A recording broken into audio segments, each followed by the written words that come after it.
एक समय की बात है, नैसिरिनिया तीर्थ में सैनिकादिक 88,000 ऋषियों ने श्री सूत जी से पूछा, हे प्रभु, इस कलयुग में वेद विद्याओं रहित मनुष्यों को प्रभु भक्ति किस प्रकार मिल सकती है और उनका उद्धार कैसे होगा। हे मुनि श्रेष्ठ, कोई ऐसा तप बताइए जिसे थोड़े समय में ही पुण्य मिले और मन बचित फल भी मिल जाए। इस प्रकार की कथा सुनने की हम इच्छा रखते हैं। सबर शास्त्रों के गाता सूत जी बोले, हे विष्णुवो, मैं पूज्या आप सभी ने प्राणियों के हित की बात पूछी है, इसलिए मैं एक ऐसा श्रेष्ठ व्रत को आप लोगों को बताऊंगा जिसे नारद जी ने लक्ष्मी नारायण जी से पूछा था और लक्ष्मीपति ने मुनि श्रेष्ठ नारद जी से कहा था। आप सब इसे ध्यान से सुनिए। एक समय की बात है, योगी राज नारद जी दूसरे के हित की इच्छा लिए अनेकों लोकों में घूमते हुए मृत्युक लोक में आ पहुँचे। यहाँ उन्होंने अनेक योनियों में जन्म पाए। सभी मनुष्यों को अपने कर्मों द्वारा अनेकों दुखों से पीड़ित देखा है। उनका दुख देख नारद जी सोचने लगे कि कैसा यत्न किया जाए जिसके करने से निश्चित रूप से मानव को दुखों का अंत हो जाए। इसी विचार पर मनन करते हुए वो विष्णु लोक में गए। वहाँ वो देवों के ईश्वर भगवान नारायण की स्तुति करने लगे, जिनके हाथों में शंख चक्र गादा और परदुम थे, गले में बरमाला पहने हुए थे। स्तुति करते हुए नारद जी बोले, हे भगवान, आप अत्यंत शक्ति से संपन्न है। मन और वाणी भी आपको नहीं पा सकती है। आपका आदि मध्य और अंत नहीं है।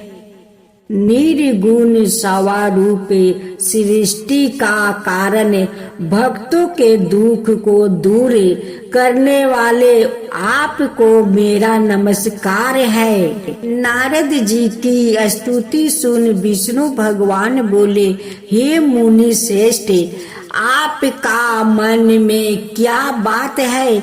आप किस काम के लिए पधारे हैं, उसे निसंकोच होकर कहिए।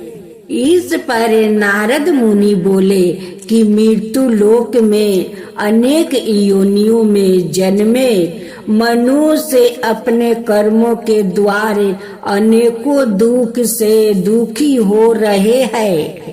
हे नाथ, आप मुझ पर दया रखते हैं तो बताइए कि वो मनुष्य थोड़े प्रयास से ही अपने दुखों से कैसे छुटकारा पा सकते हैं।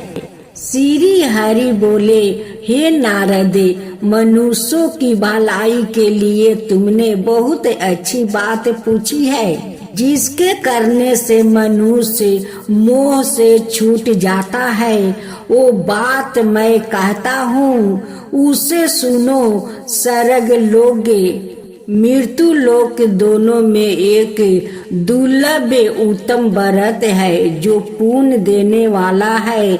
आज प्रेम वश होकर मैं उसे तुमसे कहता हूँ। सत्यनारायण भगवान का यह व्रत अच्छी तरह विधना पूर्वक करके मनुष्य तुरंत ही यहाँ सुख भोग कर मरने पर मोक्ष पाता है।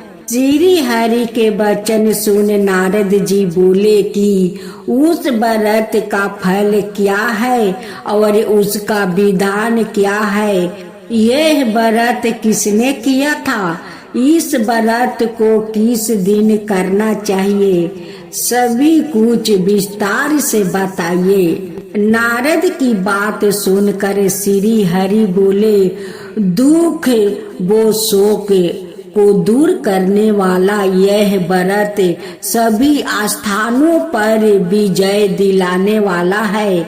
मानव को भक्ति वो श्रद्धा के साथ शाम को भक्ति भाव श्रद्धा का साथ शाम को सत्यनारायण की पूजा धर्म परायण होकर ब्राह्मणों वो भक्ति भाव से ही नवबेगे केले का फल घी दूध और गेहूं का आटा सवाए ले, गेहूं के स्थान पर साठी का आटा शक्कर और गुड़ लेकर वो सभी भक्षण योग्य पदार्थों को मिलाकर भगवान का भोग लगाए। ब्राह्मणों सहित बंधु बंधुओं को भी भोजन कराए, उसके बाद सवाए भोजन करे और भजन कीर्तन के साथ भगवान की भक्ति में लीन हो जाए। इस तरह से सत्यनारायण भगवान का यह व्रत करने पर मनुष्य की सारी इच्छा निश्चित रूप से पूरी होती है। इस काली काल अर्थात कलियुग में मृत्यु लोक में मोक्ष का यही एक सरल उपाय बताया गया है।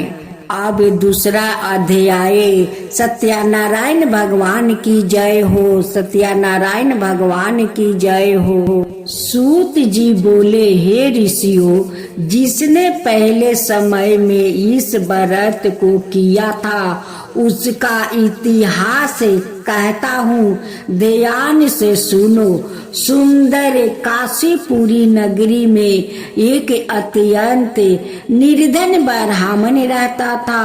भूख प्यास से परेशान वो धरती पर घूमता रहता था। ब्राह्मणों से प्रेम करने वाले भगवान ने एक दिन ब्राह्मण का वेश धारण कर उसके पास जाकर पूछे, हे प्रिया, नित्य दुखी होकर तुम पृथ्वी पर क्यों घूमते हो? दीन ब्राह्मण बोला, मैं निर्धन ब्राह्मण हूँ, भिक्षा के लिए धरती पर घूमता हूँ।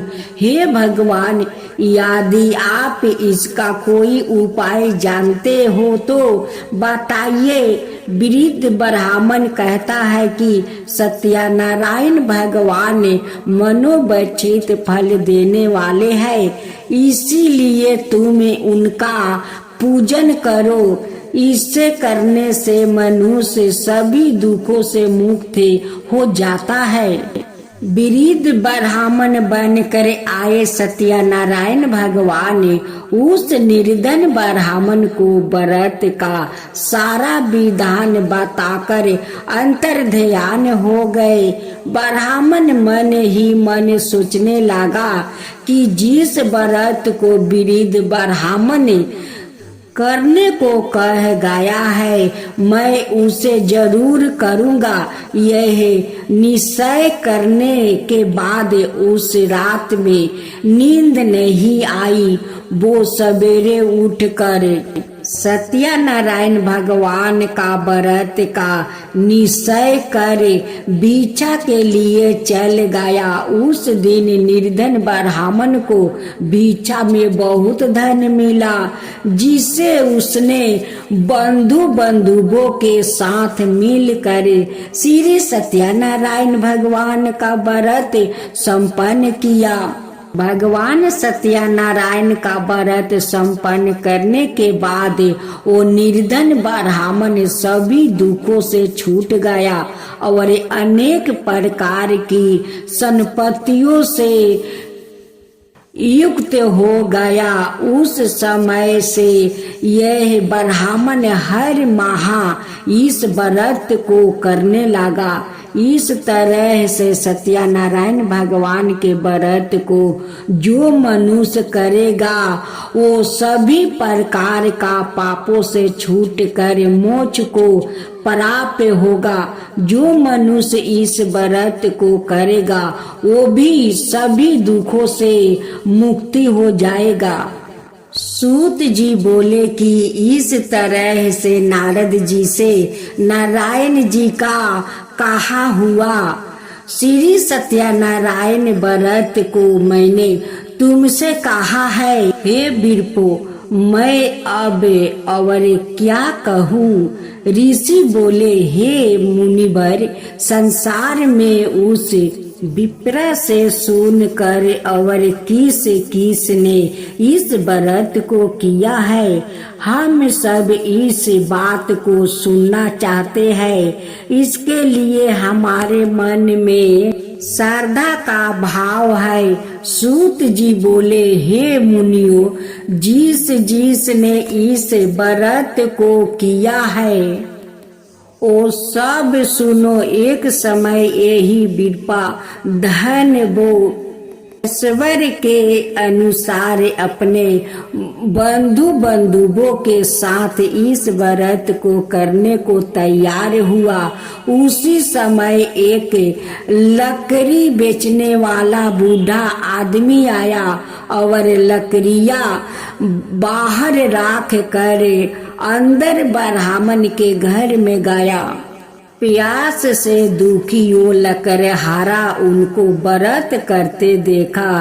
विप्रा को नमस्कार कर पूछने लगा कि आप यह क्या कर रहे हैं और इसे करने से क्या फल मिलेगा, कृपया मुझे भी बताइए।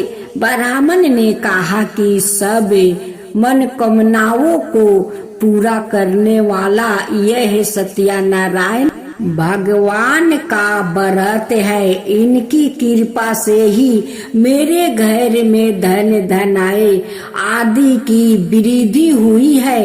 विप्रा से सत्यनारायण व्रत के बारे में जानकर लकड़हारा बहुत प्रसन्न हुआ। चनामृत लेकर वो प्रसाद खाने के बाद वो अपने घर गया। लकड़हारा ने अपने मन में संकल्प किया कि आज लकड़ी बेचने से जो धन मिलेगा उसी से श्री सत्यनारायण भगवान का उत्तम व्रत करूंगा। मन में इस विचार को ले बूढ़ा आदमी सिर पर लकड़ियां रखा उस नगर में बेचने गया जहाँ धनी लोग ज्यादा रहते थे। उस नगर में उसे अपनी लकड़ियों का दाम पहले से 4 गुना अधिक मिलता है। बूढ़ा प्रसन्नता के साथ दाम लेकर केले, शक्कर, घी, दूध, दही और गेहूं का आटा ले और सत्यनारायण भगवान का व्रत की अन्याय समग्रहियों लेकर अपने घर गया। वहां उसने अपने बंधुओं को बुलाकर विधि विधान से सत्यनारायण भगवान का पूजा और व्रत किया। इस व्रत का प्रभाव से वो बूढ़ा लकड़हारा धन, पुत्र आदि से युक्त होकर संसार के समस्त सुख भोगे अंत काल में वैकुंठ धाम चला गया। इति श्री सत्यनारायण व्रत गाथा का द्वितीय अध्याय संपन्न। श्री मन नारायण नारायण नारायण, भज मन नारायण नारायण नारायण। श्री सत्यनारायण भगवान की जय। श्री सत्यनारायण जी का तीसरा अध्याय सुने। सूत जी बोले, हे श्रेष्ठ मुनियों, अब आगे की कथा कहता हूँ। पहले समय में उल्का मुख नाम का एक बुद्धिमान राजा था। वो सत्यवक्ता और जितेंद्रिया था। प्रतिदिन देव स्थानों पर जाता और निर्धनों को धन देकर उनके कष्ट दूर करता था। उसकी पत्नी कमल के समान मुख वाली और सती साध्वी थी। बरदेशिला नदी के तट पर उन दोनों ने श्री सत्यनारायण भगवान का व्रत किया। उसी समय साधु नाम का एक वैश्य आया। उसके पास व्यापार करने के लिए बहुत सा धन भी था। राजा को व्रत करते देखकर वो विनय का साथ पूछने लगा, हे राजन, भक्ति भाव से पूर्ण होकर आप यह क्या कर रहे हैं? मैं सुनने की इच्छा रखता हूँ, तो आप मुझे बताइए। राजा बोला, हे साधु, अपने बंधुओं के साथ पुत्रादि की प्राप्ति के लिए एक महाशक्तिमान सत्यनारायण भगवान का व्रत वो पूजन कर रहा हूँ। राजा का वचन सुन साधु अंदर से बोला, हे राजन, मुझे इस व्रत का सारा विधान कहिए। आपका कथन अनुसार मैं भी इस व्रत को करूँगा। मेरी भी संतान नहीं है और इस व्रत को करने से निश्चित रूप से मुझे संतान की प्राप्ति होगी। राजा से व्रत का सारा विधान सुन व्यापार से निवृत्त हो वो अपने घर गया। साधु वैश्य ने अपनी पत्नी को संतान देने वाले इस व्रत का वर्णन कह सुनाया और कहा कि जब मेरी संतान होगी तब मैं इस व्रत को करूँगा। साधु ने इस तरह का वचन अपनी पत्नी लीलावती से कहा।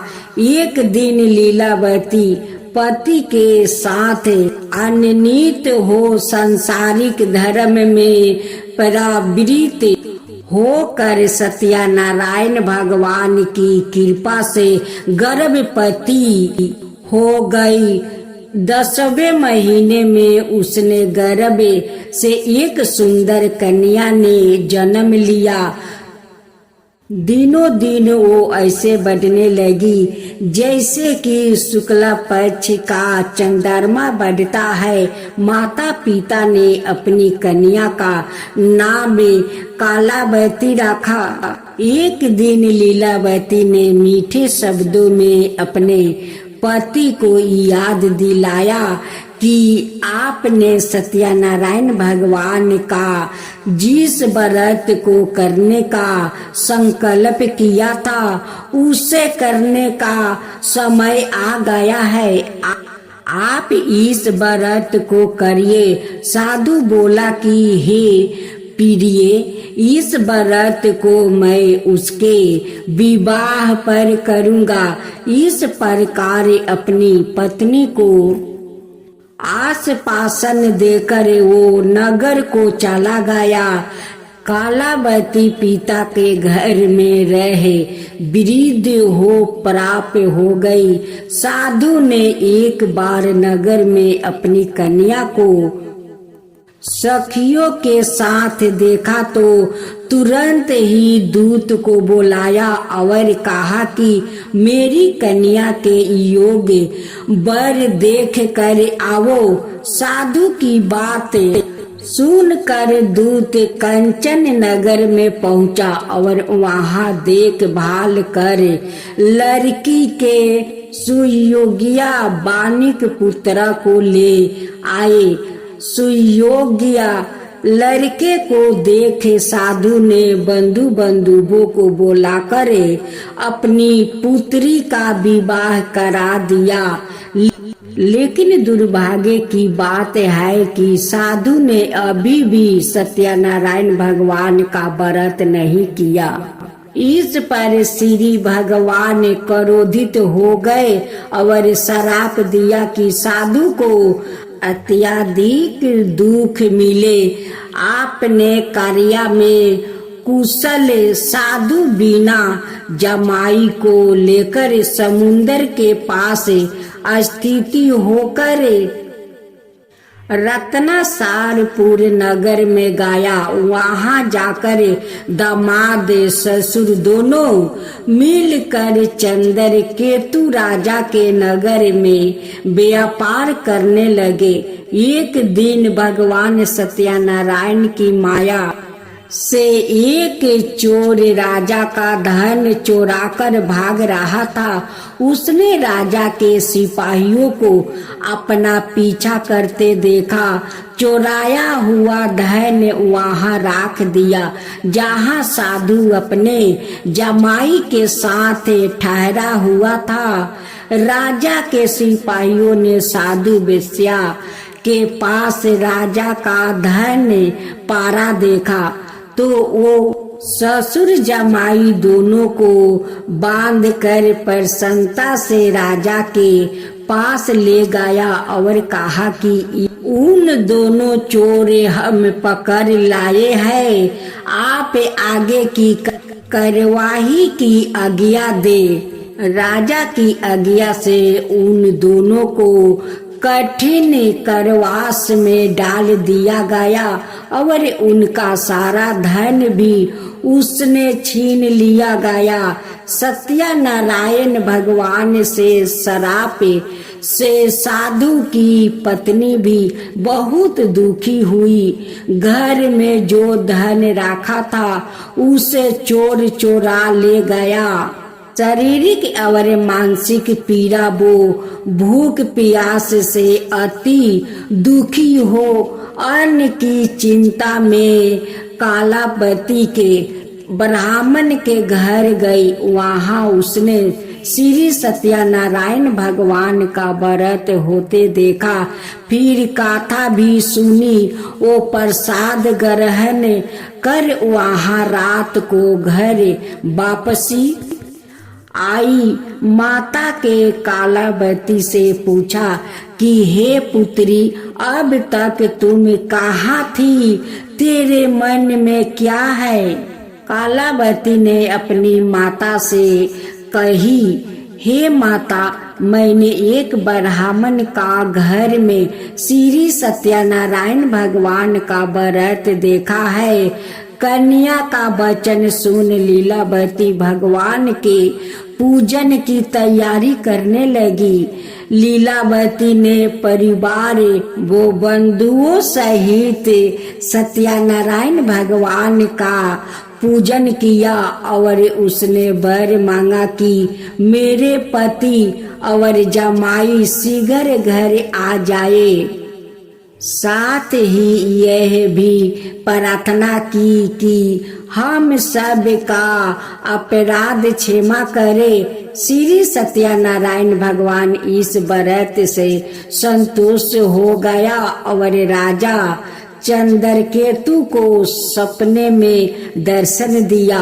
कहा कि हे राजन, तुम उन दोनों वेश्या को छोड़ दो और तुमने उनका जो धन लिया है उसे वापसी कर दो। अगर ऐसा नहीं किया तो मैं तुम्हारा धन, राज, वो संतान सभी को नष्ट कर दूंगा। राजा को यह सब कह कर वो अंतर ध्यान हो गए। प्रातः काल सभा में राजा ने अपना सपना सुनाया। फिर बोले, बानिक पुत्रा को कैद से मुक्त कर सभा में लाओ। दोनों ने आते ही राजा को प्रणाम किया। राजा मीठा वाणी में बोला, हे महानुभावो, भागे वैसे ऐसा कठिन दुख तुम्हें प्राप्त हुआ है, लेकिन अब तुम्हें कोई भय नहीं है। ऐसा कहे राजा ने उन्हों दोनों को नए वस्तुओं भूषण भी पहनाया और जितना धन उनका लिया था उससे 2 गुना धन वापसी कर दिया। दोनों वेश्या अपने घर को चल दिया।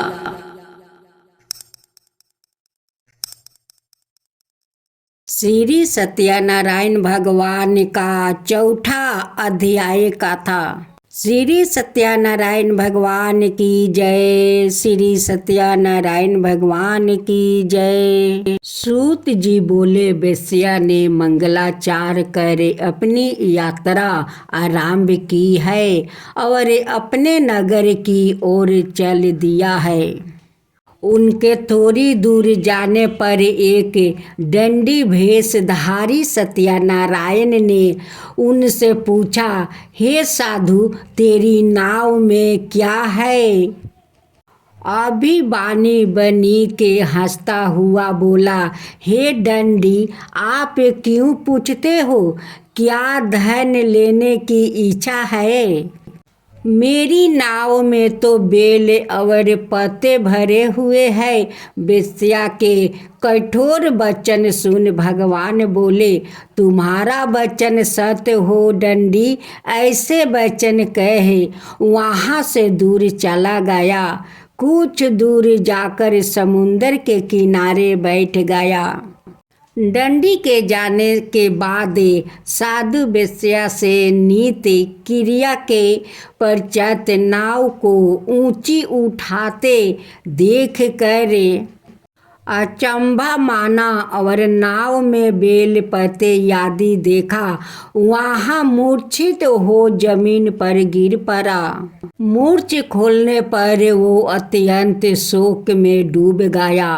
तब उसका दामाद बोला कि आप शोक ना मनाए, यह दंडी का श्राप है, इसलिए हमें इनकी शरण में जाना चाहिए, तभी हमारी मनोकामना पूरी होगी। दामाद की बात सुन कर वो दंडी के पास पहुंचा और अत्यंत भक्ति भाव से नमस्कार करके बोला, मैंने आपसे जो जो सत्या वचन कहे थे उनके लिए मुझे क्षमा कर दीजिए।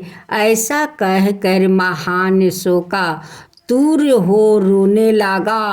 तब दंडी भगवान बोले, हे मणिक पुत्रा, मेरी आज्ञा से बार बार तुम्हें दुख प्राप्त हुआ है। तू मेरी पूजा से विमुख हुआ है। साधु बोला, हे भगवान, आपकी माया से ब्रह्मा आदि देवता भी आपका रूप को नहीं जानते, तब मैं अज्ञानी कैसे जान सकता हूँ? आप प्रसन्न हुए हैं तो अब मैं सामर्थ्य का अनुसार आपकी पूजा करूँगा। मेरी रक्षा करो और पहले के समान नौका में धन भर दो। साधु वेश्या के भक्ति पूर्वक वचन सुनकर भगवान प्रसन्न हो गए और उसकी इच्छा अनुसार वरदान देकर अंतर्ध्यान हो गए। ससुर जमाई जब नाव पर आए तो नाव धन से भरी हुई थी। फिर वही अपने अनाए साथियों के साथ सत्यनारायण भगवान का पूजन कर अपने नगर को चल दिया।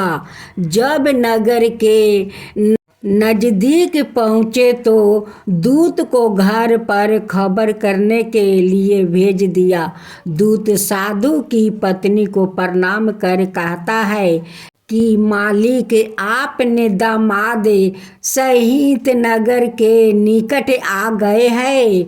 दूत की बात सुनकर साधु की पत्नी लीलावती ने बड़े हर्ष के साथ सत्यनारायण भगवान का पूजन करे अपनी पुत्री कालावती से कहा कि मैं अपने पति के दर्शन को जाती हूँ, तू कार्य पूर्ण करो, शीघ्र आ जाओ। माता का ऐसा वचन सुन कालावती जल्दी से प्रसाद छोड़ अपने पति के पास चली गई। प्रसाद की आवगा के कारण श्री सत्यनारायण भगवान रूठ हो गए और नाव सहित उसके पति को पानी में डुबा दिया। कालावती अपने पति को वहां ना पाकर रोती हुए जमीन पर गिर गई। नौका को डूबा हुआ देखा। वो कन्या को रोता देख साधु दुखी होकर बोला कि हे प्रभु, मुझसे और मेरे परिवार से जो भूल हुई है उसे क्षमा कर दीजिए। साधु का दीन वचन सुनकर श्री सत्यनारायण भगवान प्रसन्न हो गए और आकाशवाणी हुई, हे साधु, तेरी कन्या मेरे प्रसाद को छोड़कर आई है, इसलिए उसका पति अदृश्य हो गया है। यदि वो घर जाकर प्रसाद खाकर लौटती है तो इसे उसका पति अवश्य मिलेगा। ऐसी आकाशवाणी सुन कालावती घर पहुंचकर प्रसाद खाती है और फिर आकर अपने पति के दर्शन करती है। उसके बाद साधु अपने बंधुओं बांधवों सहित श्री सत्यनारायण भगवान का विधि विधान से पूजन करता है। इस लोक का सुख भोग और अंत में स्वर्ग जाता है। इति श्री सत्यनारायण व्रत कथा का चतुर्थ अध्याय संपूर्ण। श्री मंत्र नारायण नारायण नारायण भज नारायण नारायण नारायण। श्री सत्यनारायण भगवान की जय। श्री सत्यनारायण जी का 5वां अध्याय। सूत जी बोले, हे ऋषियों, मैं और भी एक कथा सुनाता हूँ, उसे भी ध्यान पूर्वक सुनो।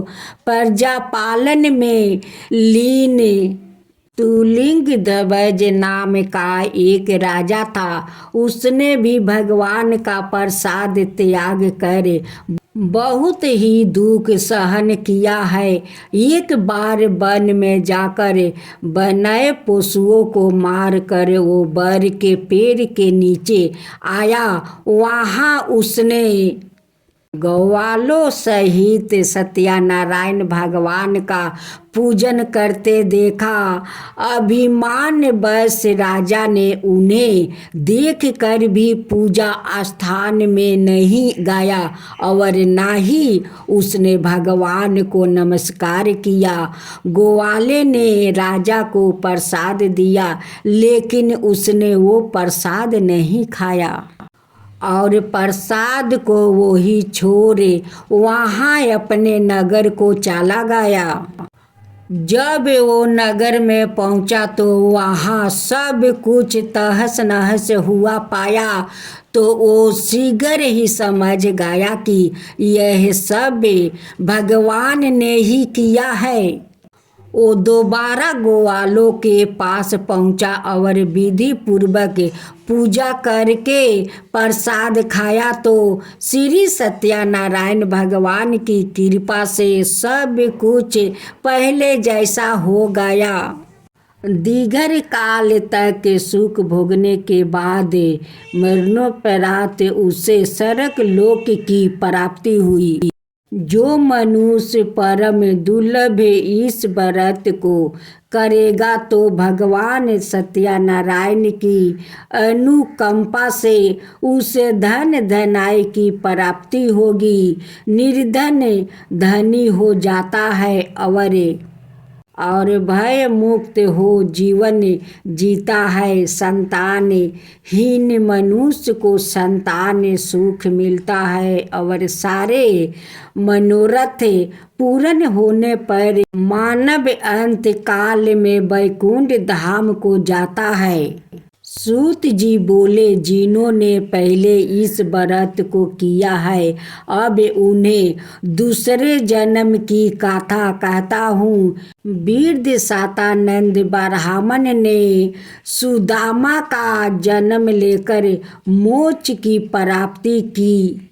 लकड़हारे ने अगले जन्म में निषाद बनकर मोक्ष प्राप्ति किया था।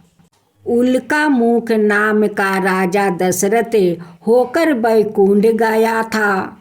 साधु नाम का वैश्य ने मोर ध्वज बनकर अपने पुत्र को और से चीर कर मोक्ष पाया। महाराज तुरुंग ध्वज ने स्वयंभू होकर भगवान में भक्ति युक्त हो गया, कर्म कर मोक्ष पाया। इति श्री सत्यनारायण व्रत गाथा का पंचम अध्याय संपूर्ण। श्रीमंतर नारायण नारायण नारायण भज नारायण नारायण नारायण। श्री सत्यनारायण भगवान की जय।